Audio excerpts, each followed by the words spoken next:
All right. Welcome back. Here we are. We are Carlos and Chantel. So welcome back to our all right.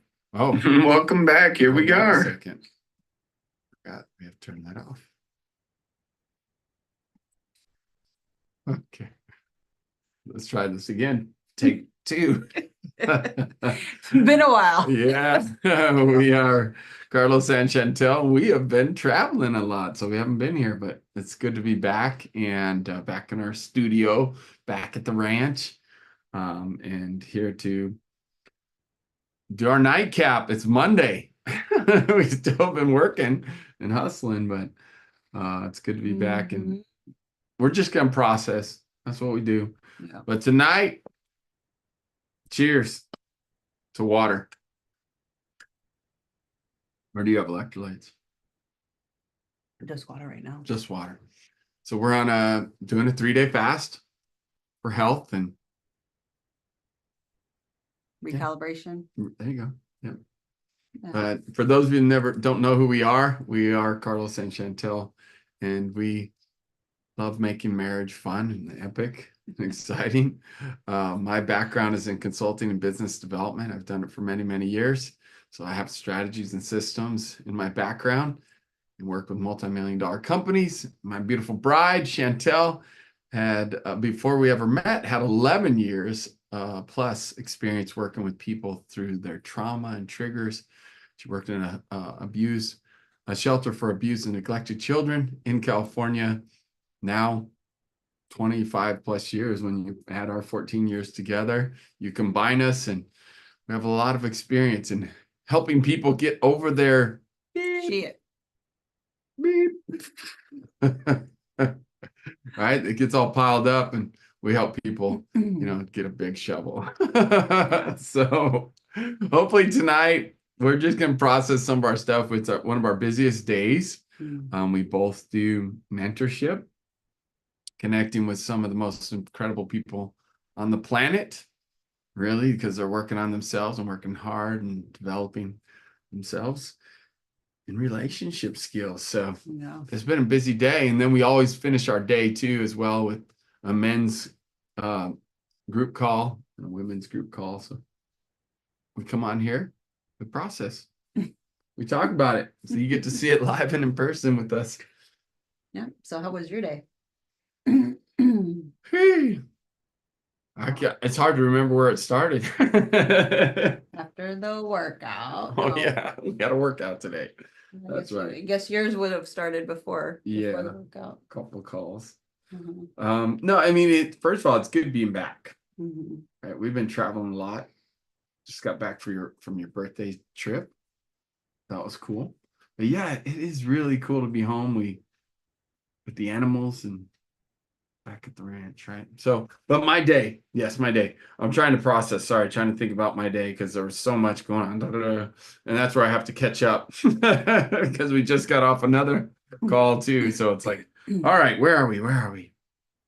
Yeah. Would you like me to start? You start. Thanks. Okay. It takes my brain a minute to catch up. Yeah. Thanks, babe. So today was kind of cool. This last week, I have sort of been processing through some of my own deep stuff. Had some things come to the surface because I've been on a journey of kind of seeking more wisdom and understanding, right, to be able to help our clients better. So I think it's interesting because anytime we're asking for something, we get it.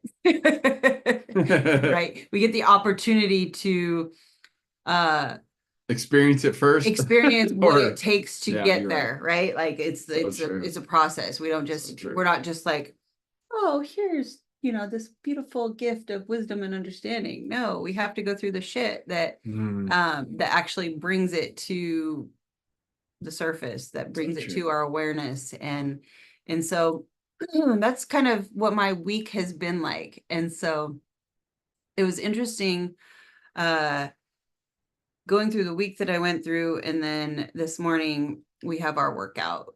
Carlos and I do a sort of a CrossFit style boot camp together. Yeah, together. It's fun.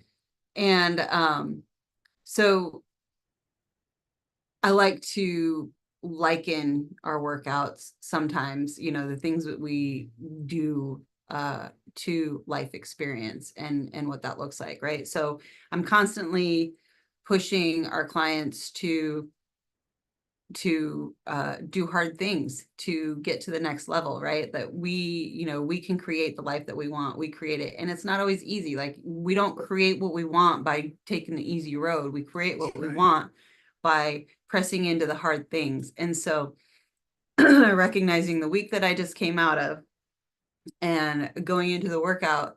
So when we first started with this particular boot camp, there is an exercise called the wall ball, right?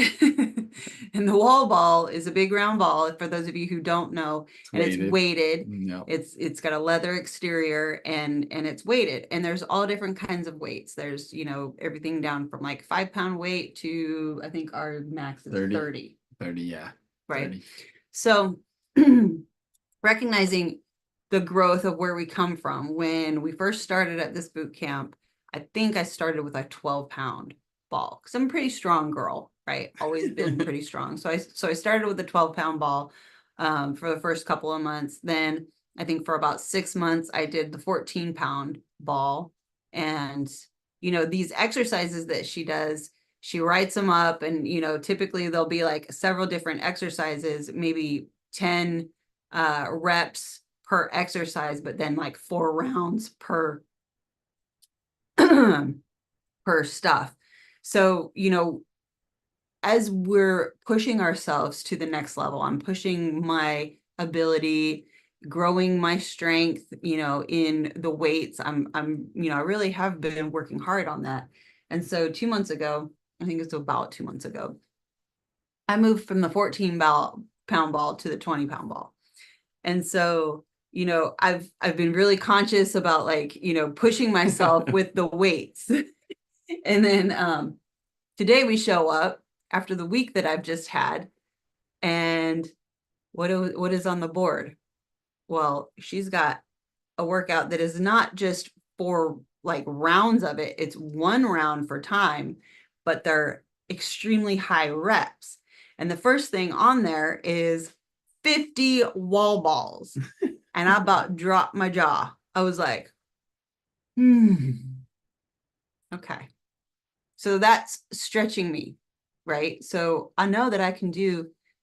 And what you got to do with the wall ball is you got to squat down, catch it, and then throw it up. You got to hit a line up on the wall, but it's a deep squat. Yeah. With this weighted ball. And then push it up with your arms, like full body extension, pushing it up. It's work. It's kind of a workout. I know that I can do, 10, 20-pound wall balls 4 times, that are spread apart. You're doing other exercises in between that. Like, I know I can do that. And so I was actually like faced with this, like, oh shit, can I do that with 20 pounds, 50 in a row? And it really like messed with my mind. I had about like 5 to 10 minutes of an inner battle. And so, what I realized is that when we're working our muscles and we're strengthening a skill, right? But then we're faced with a challenge that can either put us over the edge to the next level, or do we back off? Because the dilemma I had was, maybe I should go to the 14 pounds so that I can do that. Because I know I could do a 14. To make sure you can do it. Right. Because that's what I'm confident in. I'm confident that I could do a 14-pound ball, but I have no clue if I can do the 20-pound. And so that's the dilemma. That's like the human dilemma, right? To like back off. Well, I made a decision. Just for context, right? Carlos does 25. The men's qualifier is 20 pounds. So I do 25. Our coach always tells us, like, there's different qualifiers for CrossFit stuff. Right. We don't know anything about that, but she's like, the men's qualifier is 20 pounds. And I'm like, dang, girl, you're going to do 20 pounds. And that's the qualifier for Well, men? so the other women are doing 8 pown, 12 pounds, right? And so, and half the reps because they were kind of fresh, to the class. So anyways, needless to say, I made a decision and I went for it and I did it. Right. And so, I felt so good about the fact that I did it. But what I realized is I've been talking about, how we don't automatically have confidence. We have to tap into courage to do something, to do the thing. Right. And then once we do it, that's when the confidence comes. So right. Good. And so what I recognize is we all teeter on that line, whether we choose to move forward or we choose to back off. We choose to make ourselves smaller or do less because that's where we're confident. We have to step into the courage and do the more to get confident in the more, right? But it takes that decision. It takes that choice, that split-second choice where you're like, okay, what am I going to do? I'm going to do the 14 pound or I'm going to do the 20 pound. Am I going to digress my weight because I'm faced with a challenge? Or am I going to step up and attack the challenge? Even if I only did 20 and had to move to a lower weight, I still would be doing more. Like that's what we miss, right? We miss that as if we move forward, we're still moving forward. We're progressing. Even if we don't hit that big challenge, making the choice to move forward is progression. So good. Right? So good. That was the big word. And it hit with every single mentorship today on a different level, right? So for me, it was my physical workout, recognizing that I've also pressed in, sort of attacked the challenge. That's right. For more wisdom and understanding. So, for some women, it had to do with communication with their spouse. For some women, it had to do with communication and saying no to things. So as a whole, it was really about embracing the lioness inside of us, so right? Good. The bold, the courage, that's what we have to tap into to conquer anything, any challenge that we're faced with. So yeah, it reminds me of Les Brown says it, and I can relate to it and connect to it. He says, if you choose easy, then life will be hard. But if you choose to do hard, then life will be easy. And I was just now thinking about that, like the principle, even in relationships that we talk about, like it takes work to have epic relationship and have an epic marriage. Like it really does. To have deep, meaningful relationship takes work. So are you choosing to do the work, which some would call hard? And it is, because you're not used to it. So anything you've never done before and you're not used to, it's hard. Yeah. So if you choose the work, choose the hard in the relationship, guess what? Your marriage will be easy and it'll be epic. But if you choose to be lazy and not do the work, then your marriage is going to be hard. It's true. So that made me think of that right now. And it's funny because a lot of, I guess that's normal. A lot of what our calls will revolve around is what we're processing and what we're working through, and maybe some new understanding that we have. Because I love one of our amazing legacy clients says, my current understanding, which is so true to say, because when we say, all right, this is just the way it is, then we are not quite understanding that life can bring changes. We can understand things different as we grow in life and in relationship. It's so true as well. And so some of our understandings develop, or we get a new understanding as we process. And that's been kind of the case here with us going through these things in our lives too, of understanding how women process things and versus men, how men process things. And something that's really become clear has to do with our formative years. And so all day today was kind of processing through that, about how important it is for a woman to be chosen and to be pursued, and how important it is for a man to choose and to have confidence to choose his wife and pursue his wife.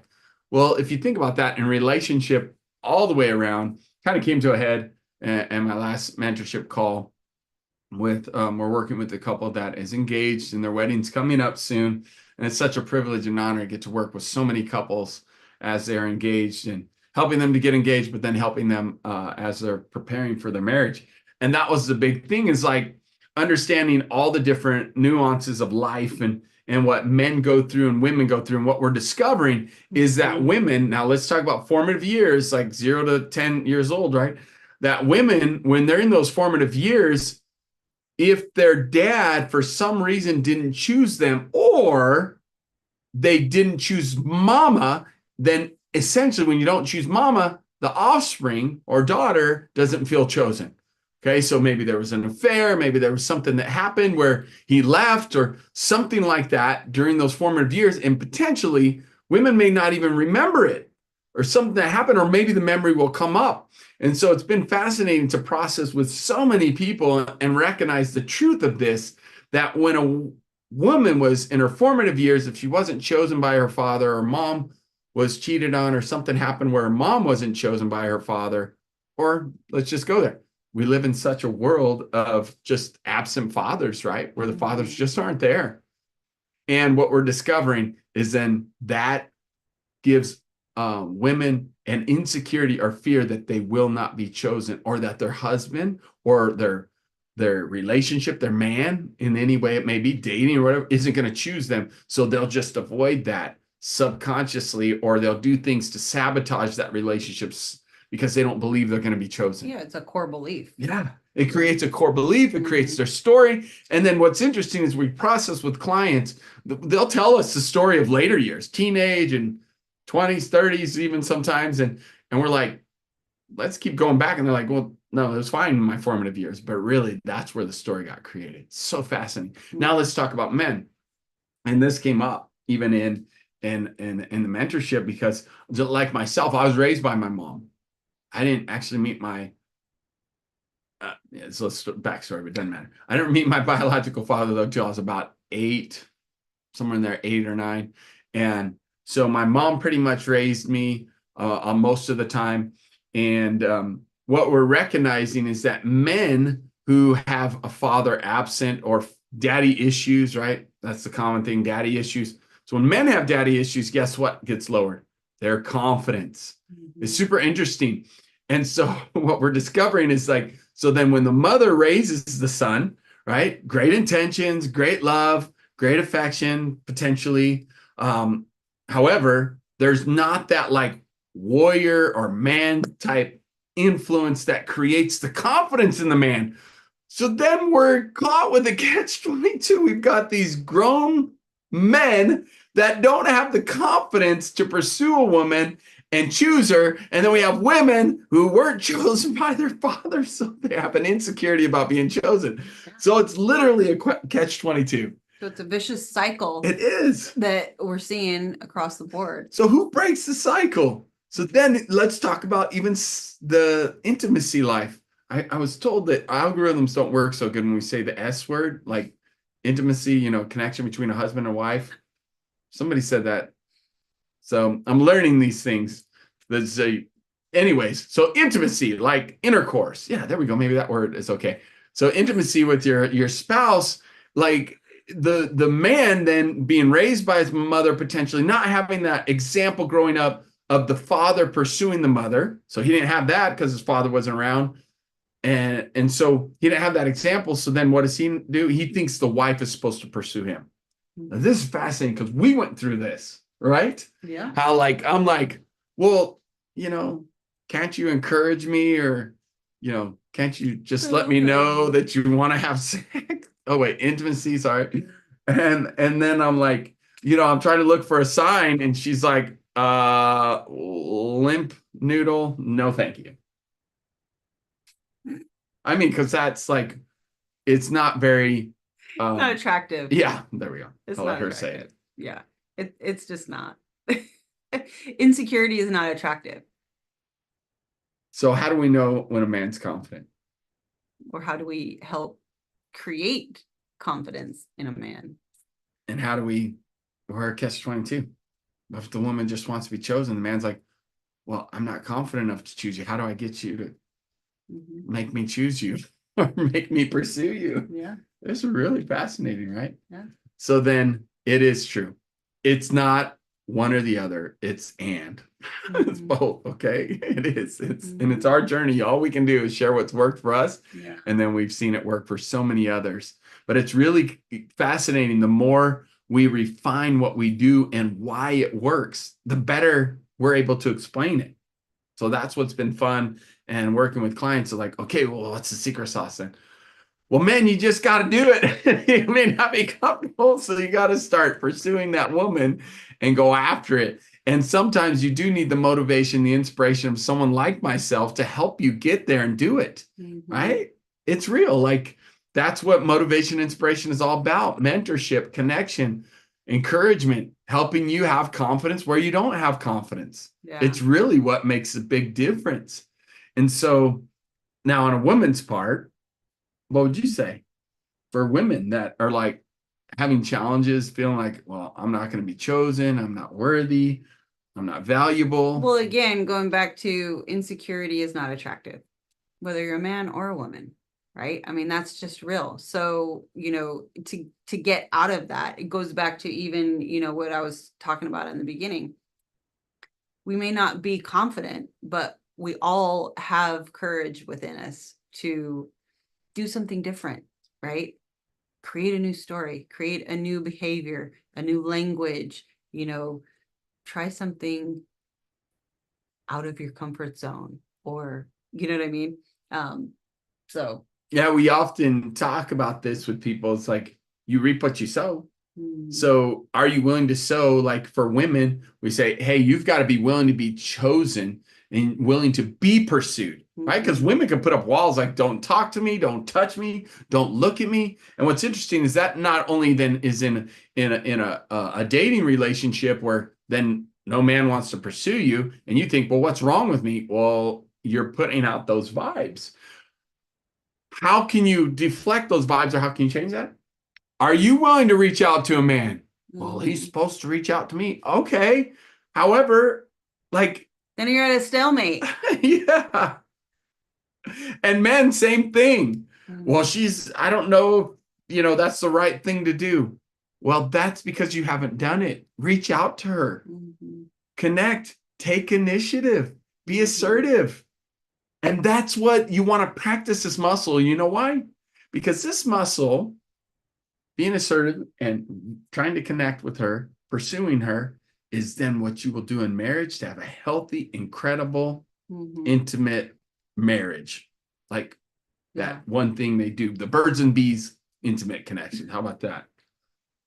You're so bad trying to avoid the word. Well, but so it gets censored. So, what he's talking about is as far as like creating that, that flirt, that pursuit, right? And making it a habit goes into a long way down the line, right? If we make it a habit and we see the value in what that looks like, what that feels like on both spectrums, right? We have to be conscious about it. It's really about intentionality, because if we just allow ourselves to be subject to, who we are because of our upbringing or our personality, and we just get like, then you're not going to do anything. Yeah. You're really just not going to grow. You're not going to grow together. You're not going to grow more intimate. You're not going to overcome the challenges together, because you're just going to be like, that's when you find the two ships sailing in the night and there's just no connection.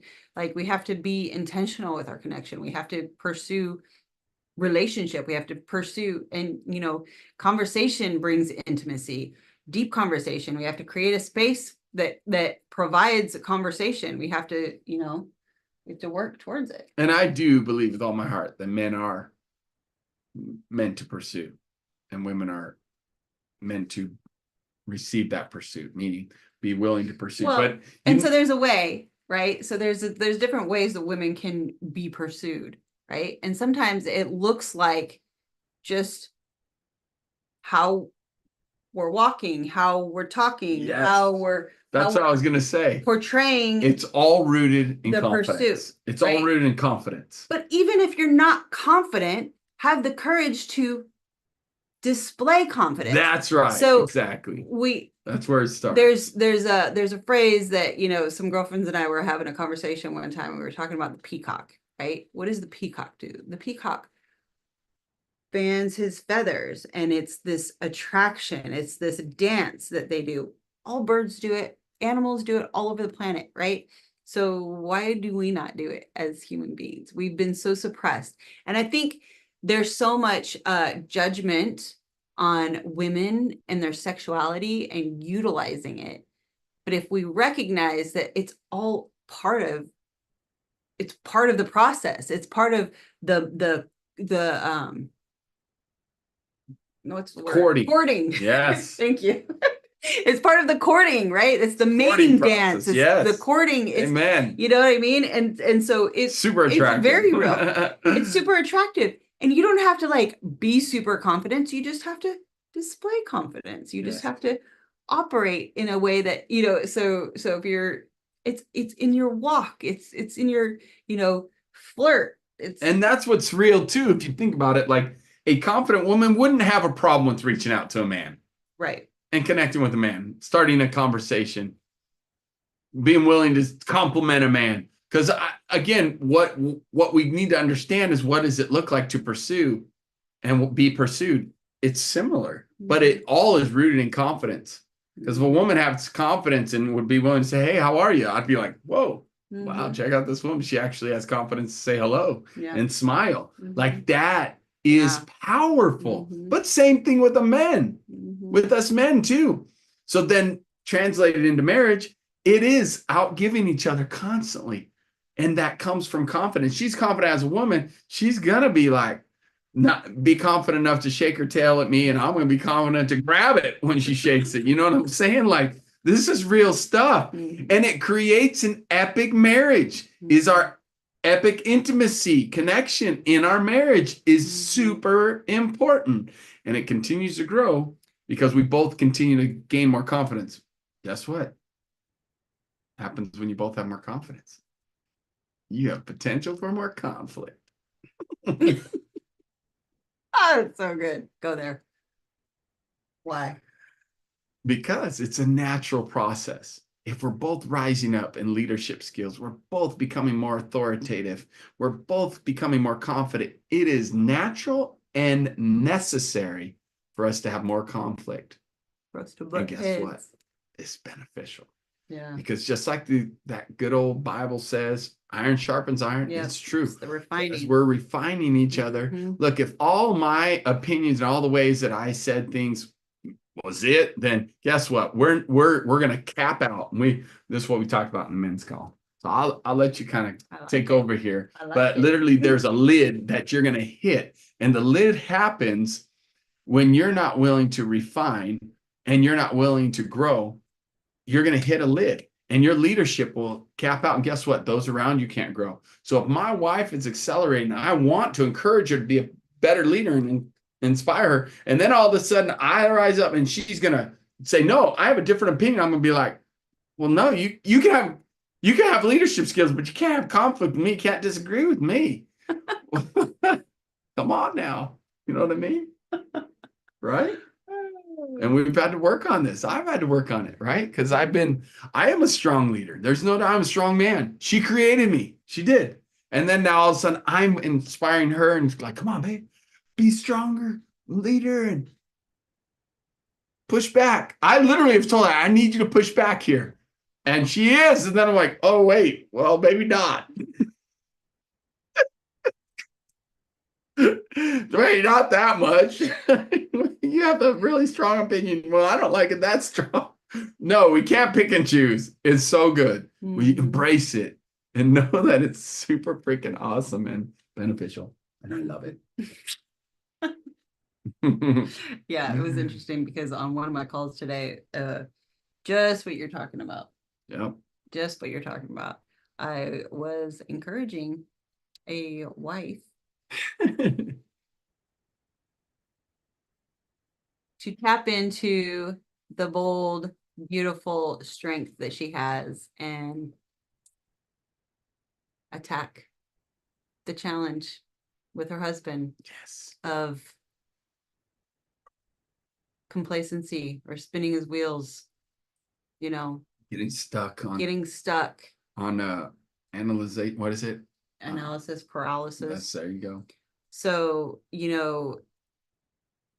it was a really good conversation, and it was like,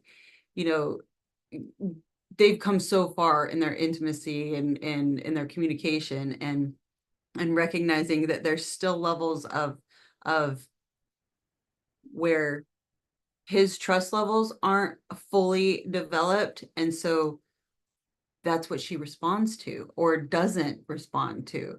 And I was like, well, maybe if you challenged that, there would build more trust. Come on. Right? So why would a challenge build more trust?